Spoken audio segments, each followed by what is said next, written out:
بھارت کا سندھ-تاس معاہدے کے تحت پاکستان سے رابطہ دریائے توی میں پانی چھوڑنے سے قبل ممکنہ بڑے سیلاب سے آگاہ کر دیا۔ اپ گریڈ کرتے چلیں، بھارت ہری کے پتن سے دریائے ستلج میں مزید پانی چھوڑ سکتا ہے۔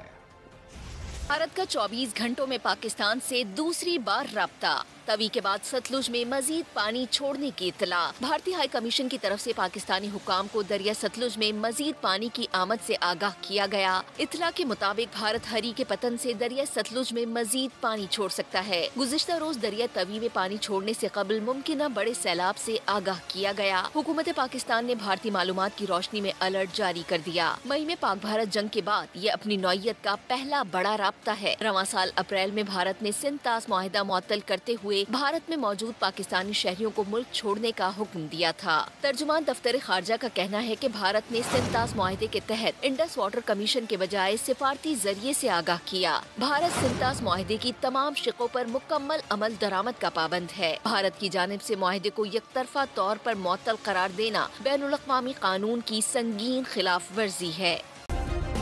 سبسکرائب کریں اور بیل دبائیں تاکہ کوئی خبر رہ نہ جائے۔